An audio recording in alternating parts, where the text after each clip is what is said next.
यहाँ रूही आराम करता है, तभी उसे आवाज आती है। रूही कहता है कौन है? यूफई आता है और कहता है मास्टर, मैं आपसे मिलने आया हूँ। वो अंदर आता है और कहता है मास्टर क्या आप ठीक हैं? फाइनली मैं इंपीरियल में घुस ही गया। रूही कहता है तुम यहाँ क्यों आए हो? यूफई कहता है ब्रदर ने मुझे यहाँ आने के लिए मजबूर किया। मेरा मतलब है मुझे चिंता थी कि आपका ख्याल रखने वाला यहाँ कोई भी नहीं होगा, इसलिए मैं यहाँ आया। मास्टर आपको पता है कि कितना डेंजरस था, यहाँ अंदर आना मेरे लिए खतरे से कम नहीं था। इंपीरियल बॉडीगार्ड ने तो मुझे देख ही लिया और कहीं वो मुझे उनक न बना देते। कोई कहता है उनक बनने का भी एक क्राइटेरिया है, तुम्हारे लुक के हिसाब से भले ही तुम्हें ले ले पर तुम उनक बनने के लायक हो ही नहीं। टच ऑन, तुम बस अब चले जाओ, मैं सोने जा रहा हूँ। तभी आवाज आती है, रूही कहता है गेट खोलो। यूफई गेट खोलता है, वहाँ और कोई नहीं शाओशेंग होती है। वो अंदर आती है और कहती है गेट बंद करो। शाओशेंग रूही के पास आती है। रूही कहता है शाओशेंग तुम यहाँ क्यों आई हो? शाओशेंग कहती है उठो मत, नहीं तो तुम्हारी इंजरीज पे इफेक्ट हो जाएगा। वो उसे उठाती है। यूफई सब देखता है। वो कहती है मुझे पता था कि ये कंबल सिर्फ गर्मी में यूज करने के लिए ही है, ये पतला और ठंडा है, इसलिए मैं अपना ब्लैंकेट ले आई। मैं इसे गर्म करके लाई हूँ, सो ये गर्म जरूर होगा। क्या ये गर्म है? वो ही हाँ करता है।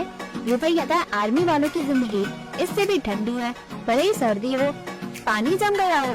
मास्टर हमेशा पतले कंबल का ही यूज करते थे। वो ही इशारा करता है। यूफई चुप हो जाता है। वो कहता है क्या तुम्हें ठंड लग रही है? तुमने इतने कम कपड़े क्यों पहने हैं? शाओशेंग कहती है तुम मेरी चिंता मत करो, मैंने ब्लैंकेट को अपने से ढक लिया था, इसलिए मुझे अब ठंड नहीं लग रही है। वो ही मुस्कुराते हुए कहता है ठीक है। वो लेट जाता है और कहता है यूफई जैंक्वे पैलेस में बाहर के मेल को रुकने की इजाजत नहीं है, तुम वापस जाओ। यूफई कहता है मास्टर मैंने यहाँ आने का इतना बड़ा रिस्क लिया। वो ही इशारा करते उठता है। यूफई कहता है मास्टर आपको मेरी सेफ्टी की चिंता है, तो इसलिए मैं यहाँ से बाहर जाने को दोबारा रिस्क लेता हूँ। वो ग्रीटिंग देकर चला जाता है। बाहर यूफई आकर कहता है हद हो गई। वो मुंह बना के वहाँ से चला जाता है। यहाँ शाओशेंग मूर्ति है, वो ही बैठ जाता है। शाओशेंग कहती है तुम बैठ क्यों गए? कोई कहता है हमें जो करना है अब हम कर सकते हैं। शाओशेंग कहती है मैं चाहती हूँ कि तुम लेट जाओ।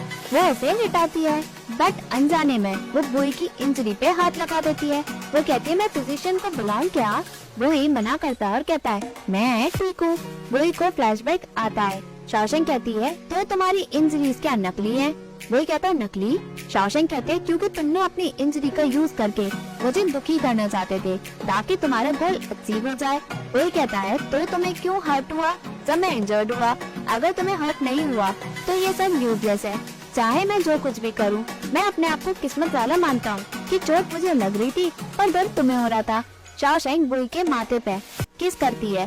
दोनों एक दूसरे को देखते हैं और फिर उन दोनों के बीच किस हो जाती है। वही कहता है क्यों ना हम ये सब शादी की बात करें।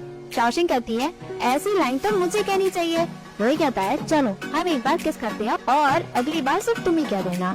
वो ही उसे किस करता है बट शाओशेंग कहती है नॉट अ चांस। वो वहाँ से हटकर चली जाती है और कहती है मैं तुम्हारे लिए काढ़ा लाई हूँ, ले जाओ। वो ही लेटता है। शाओशेंग मुस्कुराती है। वो उसे काढ़ा देती है और फिर फूक के पिलाती है। वो कहती है क्या ये कड़वा है? वो कहता है नहीं मीठा है। शाओशेंग स्माइल करती है और कहती है एम्प्रेस ने कहा था ये काढ़ा नसों को शांत करता है, इसे पीने के बाद तुम्हें अच्छे से नींद आ जाएगी। कोई कहता है मुझे इसकी जरूरत नहीं है, मुझे बस तुम चाहिए। वो उसे पिलाते हुए कहती है इससे खत्म करने के बाद मैं तुम्हारे लिए फ्लूट भी बजाऊंगी। वो काढ़ा पिला के फ्लूट बजाती है। सभी फ्लैशबैक आते हैं जिसमें बुई और शाओशेंग एक साथ होते हैं। वो ही सब कुछ सुनता है और सभी कुछ सोच समझ कर मुस्कुराता है। शाओशेंग फ्लूट बजा के पूछती है तुम मुझे ऐसे क्यों देख रहे हो?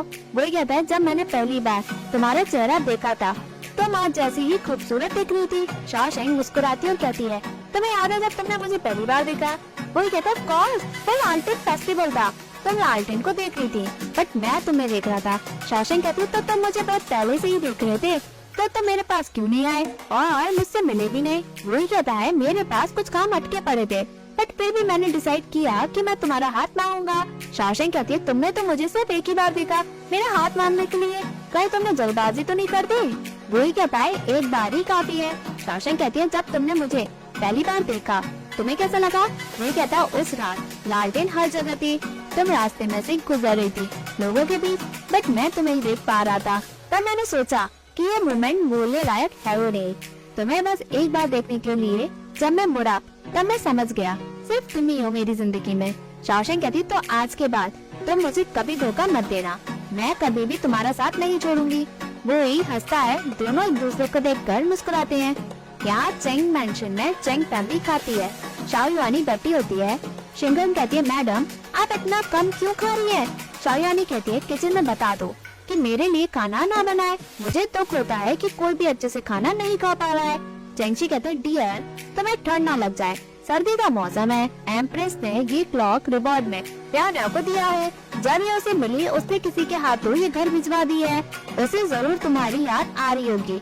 शिंग कॉन्ग क्लॉक शाओ युआनी को देती है। शाओ युआनी हटवा देती है। शिंग कॉन्ग वहाँ से चली जाती है।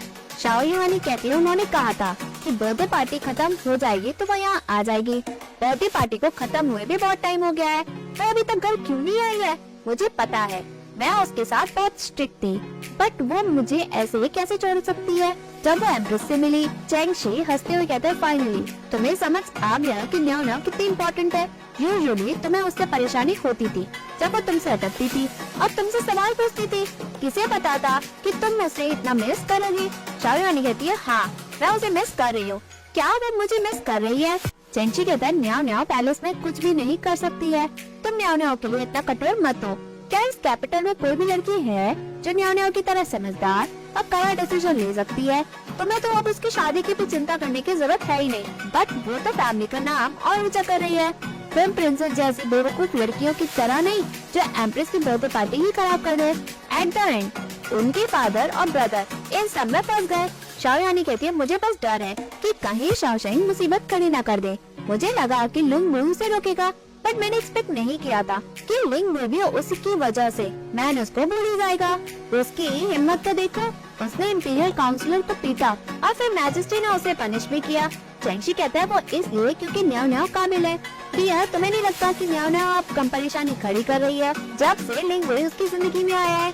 शाओ युआनी एग्री करते हुए कहती है किसने सोचा था कि लिंग वुई न्याओ न्याओ से भी गैर गुजरा होगा? यहाँ बुई स्क्रोल देखता है।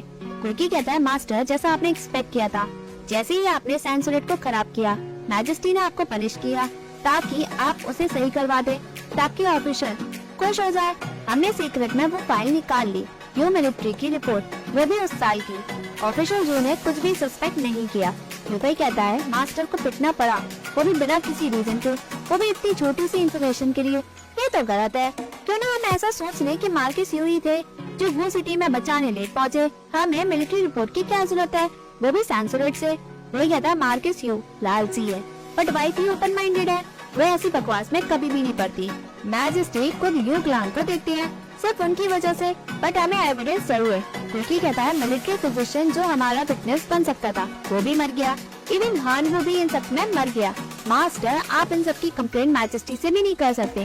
वो कहता है हानवू ने कहा था कि जो सोल्जर बदबू वाली जगह इन्वेस्टिगेट करने गए थे वह सभी मर गए, बट उनके घोड़े मिलिट्री कैंप में थे। बट इस मिलिट्री रिपोर्ट के हिसाब से यहाँ मेंशन है ही नहीं कि घोड़े को नुकसान हुआ है।